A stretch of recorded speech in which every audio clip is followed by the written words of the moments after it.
और नाम योगेंद्र कुमार शर्मा। जी, हम बचपन से ही गुरु महाराज से जुड़े हुए हैं पहले से, ठीक है ना। कौन से सन की बात होगी जब आप जुड़े उनसे? ये तो बचपन से समझ लो कि 50-60 साल हो गए ना, तो मेरे ख्याल में तो 1900 समझ लो कि 70 में समझ लो, 1970 के बाद में जैसे हमने क्या है कि जी। जैसे भी होश संभाला क्योंकि जी, उसके बाद में गुरुजी पहले क्या कामली घाट, वहाँ पे उनके गुरु स्थान है वहाँ पे, हाँ। कामली घाट में। हाँ। वहाँ पर क्या है कि इनकी बताते हैं कि पहले 99 समाधियां हैं, अच्छा, और इनकी जो जामसर में लगी है वो 100वीं समाधि है, जी। जैसे जीवित समाधि जिसको जी। कहते हैं।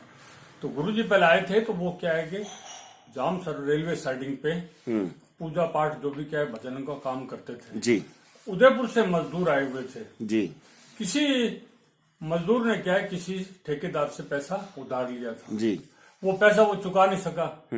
तो गुरु जब वो उनका आपस में क्या एक झगड़ा चल रहा था, झगड़े के दौरान जब फिर गुरुजी ने आके कहा कि तू इसको क्यों मतलब मार रहा है या जो भी क्या एक तंग कर रहा है, तो उन्होंने कहा कि मैंने इसने मेरे से पैसे उधार लिए थे और ये पैसा चुका नहीं पा रहा है। तो गुरुजी ने कहा इसका पैसा मैं चुकाऊंगा। तो गुरुजी ने उन्होंने कहा चाहे मुझे रेलवे वैगन भरने पड़े। तो उन्होंने इसके लिए क्या है रेलवे वैगन भरे, और रेलवे वैगन वो भरते रहे थे। लेकिन एक दिन ठेकेदार ने देखा कि जैसे वो वैगन भर रहे थे, जो उनका जो जिस्म का जो जारा था ना, वो तगारी क्या है कि सिर से आधा फीट ऊपर हाथ जैसे जा रही थी। हाँ। उन्होंने कहा तो वाकई में चमत्कार है। हाँ। ये तो कोई बहुत बड़ी मूर्ति है जिन्होंने क्या है कि तपस्या की या जो भी क्या है हिसाब से। उन्होंने फिर उनके पैर पकड़ लिए, बोला नहीं जी गुरु जी आपको क्या है कि कोई पैसा चुकाने की जरूरत नहीं है, क्योंकि आप तो क्या वाकई में साक्षात मूर्ति हैं, ईश्वर की आप पे बहुत बड़ी कृपा है। तो गुरु जी ने फिर क्या है जब वो हालांकि उसके पैसे पूरे चुकाए, हाँ। उसके बाद फिर गुरुजी ने वो रेलवे साइडिंग के हटा के ना वो हमारी कॉलोनी में हनुमान जी का मंदिर था, उस समय वहां पर क्या है कि उन्होंने आके विश्राम किया जो बैठे। और उसके बाद फिर ये अभी जो वर्तमान जगह है यहाँ पर ये भैरव जी का मंदिर है जी, और जो ये जांडी का है इसके नीचे वो बैठे थे। और यहाँ पर क्या है पूरे रेत के टिब्बे थे। रेत के टिब्बों में क्या है कि एक बेल्टी थी, बेल्टी के नीचे उन्होंने वहां पे अपना क्या है कि स्थान बनाया। जब यहाँ जो कर्मचारी थे, जिप्सम का काम बहुत ही क्या बड़े इसके स्तर पर चलता था जी, उन्होंने फिर वहां पे आके किसी ने पानी का घड़ा रख दिया। और लोग धीरे धीरे फिर क्या है कि हमारे जो कॉलोनी के है ना लोग जो थे वो उनसे जुड़ने लगे, और सब क्या है कि भगत आने लगे। धीरे धीरे फिर क्या है कि उन्होंने एक कमरा बनाया, गुरुजी ने स्थान किया, और होते होते आज ये स्केल है कि यहाँ पे शिव मंदिर या जो भी जैसे है ना उनके, तो मतलब आज जो स्थल है तो वो सब 50 सालों के मतलब क्या है हिसाब से ये सब मैंने दर्शन किए हुए साक्षात है। जब मैं आपको उनकी सेवा का मौका मिला? हमें उनकी सेवा का मिला। हम क्या है कि जैसे स्कूल जाते थे, जामसर में हमारा क्या है कि स्कूल में 8वीं स्टैंडर्ड पढ़ाई का जाके जामसर में हुआ था। सब हमारे माता पिता भी वहीं पे क्या नौकरी करते थे जी। शाम को हम सब बच्चे जाते थे, और गुरुजी हमें बताते थे कि भाई ठीक है ये काम कर लो, ये काम कर लो। हम उनकी सेवा करते थे। उस दौरान में जो भी साधु संत आते थे ना, उनको चाय बनाना, भोजन बनाना, जो भी क्या है हमारी तरफ से जो सेवा होती थी वो करते थे। और बहुत सी चीजें ऐसी होती थी कि जैसे हम घर से पहुंचते थे ना, गुरुजी बता देते थे कि आज तुम ये सोच के आए हो, अच्छा, और ये करोगे मतलब क्या उस हिसाब से, और ऐसा है तो सब उस हिसाब से हम कार्यक्रम करते थे। ठीक है। तो गुरुजी का धीरे धीरे हम तो गुरुजी के सामने क्या एक बड़े हुए, गुरुजी की सेवा जैसे करते रहे जी। और गुरुजी ने फिर जैसे ही दिसंबर 83 में क्या है कि समाधि ले ली। उसके बाद से हम लगातार क्या है कि हर साल सिपला 11 जो है इस पे क्या है कि गुरुजी के भंडारा करते हैं। तो बहुत सारे लोग कहते हैं कि ये एक चेतन समाधि है। बिल्कुल चेतन समाधि है। तो और हेमंत जो मेरे से मतलब बचपन से जा रहे हैं, आप ही की वजह से जा रहे होंगे, तो ये कहते हैं कि इन्होंने गंगानाथ जी महाराज को जीवित समाधि लेते हुए देखा है, प्रत्यक्ष देखा है। तो वो क्या है कि धरा में समा गए और जमीन फट गई, ऐसा क्या? तो वो उस दौरान में भूकंप आया था उस दिन क्या जैसे उन्होंने समाधि ली थी जी, तो ऐसा मतलब जैसा कि एक प्रचलित है कि जब कोई महान मूर्ति इस दुनिया से उठती है तो जरूर कुछ ना कुछ भूकंप या कोई ऐसी घटना होती है जिससे क्या है कि लगता है कि वाकई में कोई महान मूर्ति का यहाँ से जी हुआ है। तो उस दौरान में जैसे हुआ था तो उस दिन भी भूकंप जैसे आया था। हाँ भूकंप के कारण क्या है कि और हमें लगता है कि जैसे हमने मतलब उनको समाधि दी थी ना, हाँ वरना क्या होता है, एक जब शरीर मृत हो जाता है तो उसके बाद शरीर क्या है कि बिल्कुल हाँ इतना सख्त हो जाता है कि आप ला नहीं सकते। जी। लेकिन जिस दौरान में समाधि दी गई उनका शरीर जो था बिल्कुल फूल की तरह था। अच्छा जैसे कि जीवित आदमी के भी जो नहीं होता ना, हाँ। उस तरह फूल की तरह था और जो लग रहा था कि जैसे बिल्कुल साक्षात गुरुजी बैठे हुए हैं। अच्छा, तो उनके साथ आपके जो अनुभव इतने जुड़े रहे हैं, मैंने पहले भी ये प्रश्न किसी से किया था कि कभी किसी ने गुरुदेव से ये पूछा, हम उन्हें दादा गुरुदेव कहते हैं, उनसे ये पूछा कि उनकी उम्र क्या रही होगी? उम्र के बारे में उन्होंने इस विषय में कोई मतलब कभी किसी को नहीं बताया, डिस्क्लोज नहीं किया। हाँ, उम्र के बारे में, क्योंकि जैसे आए थे ना, उम्र के विषय में उनका इस बारे में मतलब कोई किसी को भी मेरे ख्याल ज्ञान नहीं है। हाँ कि कहाँ जैसे आए थे। हाँ। ये जरूर है कि भी ठीक है, गुरु स्थान उनका वहाँ था।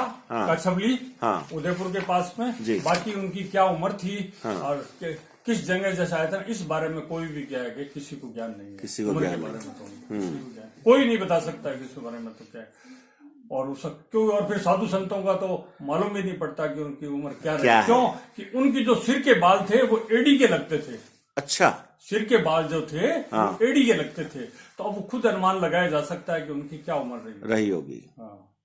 तो बहुत लोग ये कहते हैं कि वो शिव के अवतार थे। बिल्कुल शिव के अवतार। तो आपकी जो अनुभूतियां रही हैं, मतलब आप तो उनसे शारीरिक रूप से एक दूसरे को देखा, उसके अलावा आध्यात्मिक रूप से आप उनसे जुड़े रहे हैं, तो आपका लगाव अभी तक, क्या आपको गुरुदेव आपको कोई आदेश देते हैं, अनुभूति ऐसी होती है जो आप सब लोगों को बताना चाहेंगे? नहीं, अनुभूति तो यह है कि अगर कोई भी कार्य होता है तो गुरुजी के आगे अरदास करते हैं जी। कि गुरुजी ऐसा काम होना चाहिए, और जो हमारी कल्पना भी नहीं होती ना, उस हिसाब से वो कार्य हो जाता है। बहुत बढ़िया, बहुत बढ़िया। मतलब हम तो सोच भी नहीं पाते और वो कार्य उस हिसाब से हो जाता है। या कोई परेशानी भी आती है तो कहते हैं गुरुजी ऐसा है, अब आपको ही क्या है कि इसका निपटारा करना है। तो वो गुरुजी अपना आप क्या है कि साक्षात चाहे प्रकट हो गए या जैसे भी है तो उसका निपटारा हो जाता है। और हमें लगता है कि हाँ, वाकई में गुरुजी ने क्या है कि इसका सुन लिया आपकी। सुन लिया। तो बहुत सारे लोगों को गुरुजी का विराट रूप दिखाई देता है, अलग अलग तरह की अनुभूतियां होती हैं। इस बारे में तो कोई नहीं हुआ हमें। हाँ। तो सिर्फ वैसे जरूर क्या है दर्शन हो जाए, बाकी विराट रूप या कोई क्या है हिसाब से नहीं। बाकी हाँ, बाकी ये था कि जब थे तो कई ऐसी घटनाएं भी हुई थी जी। शुरू में हमारे कंपनी में एक कर्मचारी थे जी, और उनकी क्या है कि हॉस्पिटल में वो बीमार थे, उनकी मौत हो गई थी। लेकिन उसके बाद गुरुजी के स्थान पर लाए। हाँ। और गुरुजी के स्पर्श से जो उन्होंने वो ये क्या कहते हैं कि वो धुनी की जो दिया है ना, उस हिसाब से दी। हाँ। उसके बाद वो 12 साल वहां पर जिया और गुरुजी की सेवा की। अच्छा। उनकी वाकई में क्या है कि शंकर नाथ के नाम पर समाधि लगी हुई है। अच्छा। हाँ, एक समाधि और बनी हुई है उनकी। 12 साल उन्होंने गुरुजी की सेवा की। फिर उन्होंने फिर क्या वहीं पे सारा अपना जीवन बिताया। बहुत से ऐसे घंटे हैं कि किसी का एक बच्चा था, वो गुजर गया था, और गुजर के जैसे वो रोते हुए जैसे आए और उन्होंने गुरुजी के हाथ वहां रख दिया। गुरुजी का नहीं, कोई चिंता की बात नहीं है, बभूति लगाई और उसके बाद में वो बच्चा उठ के खड़ा हो गया। 2-3 घटनाएं तो हमें क्या है। जबरदस्त। एक मैंने और किसी और व्यक्ति से घटना सुनी थी जो बचपन में आप ही की उम्र के रहे होंगे, वो बचपन में जाया करते थे, तो वो भी बताते थे कि कभी एक बार किसी जो वहां रहते थे आश्रम में, तो किसी ने चोरी कर ली कुछ। गुरुजी तो गए हुए थे सत्संग में। वो आप, अगर आपको घटना याद है तो वो आप बताएं कि कैसे उसका वो हुआ। फिर चोर तो ऐसा मतलब हालांकि मेरे सामने नहीं हुआ है, लेकिन जैसा मैंने भी सुना है जी कि चोर आ गए थे। हाँ। और चोर उन्होंने क्या, जैसे ये होता था कि गुरुजी अपने जो गद्दी थी उसके नीचे ही पैसे मतलब जो भी रखते थे, जो जाती थी। हाँ। और हम जैसे कोई भी जाते थे ना, या हमारा जो सामान वगैरह जैसे मंगाना होता था, तो गुरुजी कह देते थे कि ये लो पैसे और ये सामान लियो, या जैसे ना इसका प्रबंध करो, जो भी था। जैसे चोर जैसे घुस गया था, लेकिन चोर जैसे ही अंदर घुसा तो वहां उसने देखा कि वहां नाग बैठा हुआ है उनकी जगह पर, है ना। तो वो वहां से बाहर नहीं निकल पाया। बाहर भी, दरवाजे के बाहर भी नाग बैठा हुआ था और वो बाहर नहीं निकल पाया। गुरुजी क्या है कि कॉलोनी में वो भजन सत्संग, वगैरह उसके साथ सत्संग में कोई प्रोग्राम था, वहां गए हुए थे। फिर गुरुजी को वहां ध्यान आया, गुरुजी ने कहा नहीं मेरा भगत एक फंसा हुआ है, तो वो गुरुजी वहां आए तो उसको वहां से क्या निपटा रखी है। ऐसा ही मुझे बहुत बढ़िया, बहुत बढ़िया। तो अब मैं आपके गुरुजी की वो तस्वीर देखना चाहता हूँ और मैं अपने सब जो दर्शक हैं उनको भी मैं दिखाना चाहता हूँ। ये हमारा परम सौभाग्य है कि हम गुरुजी की फोटो ले क्या है हिसाब से है ना। हाँ, प्यार से उतारना बेटा है। तो अब आप अपने हाथ में ये पकड़िए सर। ये बहुत ही रेयर पिक्चर है, बहुत ही रेयर तस्वीर है। हम इन्हें दादा गुरुदेव कहते हैं क्योंकि हमारे गुरु के गुरुदेव रहे हैं और आपके तो ये साक्षात गुरु हैं। आपको सानिध्य मिला है। प्रसाद इनके साथ मतलब क्या है कि बचपन से जी पूरा जीवन इनके साथ बीता है जी। बहुत बढ़िया, बहुत बढ़िया। तो ये जो आपने मतलब इतनी एक अनूठी बात बताई, जो जानकारी दी, ये बहुत सारे लाखों करोड़ों लोगों तक बात पहुंचेगी YouTube पे इस चैनल के माध्यम से। और सारी पावर जो है वो गंगाईनाथ जी की है। बिल्कुल गंगाईनाथ जी की पूरी पावर गंगाईनाथ जी की है। उनकी माया है, उन्हीं का ही क्या एक आशीर्वाद है। हाँ, तो जिसको वो अपना आशीर्वाद दे देते हैं वो धन्य हो जाता है। धन्य हो जाता है बिल्कुल। इसके लगे हाथ मैं भी अपना एक अनुभूति शेयर करना चाहता हूँ कि मैं इनके चेले का चेला हूं। तो हमारे गुरुदेव ये कहते थे रामलाल जी सिया कि पूरा ब्रह्मांड आप में, मैं आप में और आप मुझ में हो। तो मैंने एक बार ध्यान की अवस्था में अपने गुरुदेव से कहा कि गुरुजी आप कहते हो कि आप मुझ में हो और मैं आप में हूं, तो मेरे को आप अपने अंदर बिठा लो। आप कहते हो मुझ में हो तो बिठा लो। तो उन्होंने कहा कि आजा।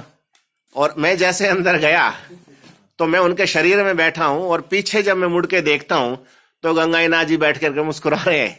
जैसे बच्चों के सामने जब आप बच्चे थे, आपके सामने जैसे मुस्कुराते थे वैसे वो मुस्कुरा रहे हैं। तो डेफिनेटली ऐसी अनुभूतियां जो हैं वो अब जितने अधिक से अधिक लोगों तक पहुंचे, और ये एक ऐसा स्थल है जहां पे जो मांगो वो मिल जाता है ना, उसकी इच्छा पूर्ण हो जाती है। हाँ, तो ये जो समाधि है वो चैतन्य है। बिल्कुल सच्चे मन से उनकी आस्था करता है तो उसका कोई भी कष्ट सब निवारण हो जाता है। बिल्कुल, ये बात मैंने सुनी भी है और महसूस भी की है।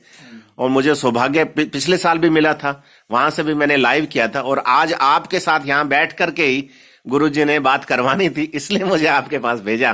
तो मैं आपका बहुत बहुत धन्यवाद देता हूँ। जय गुरुदेव, जय गुरुदेव, जय गुरुदेव।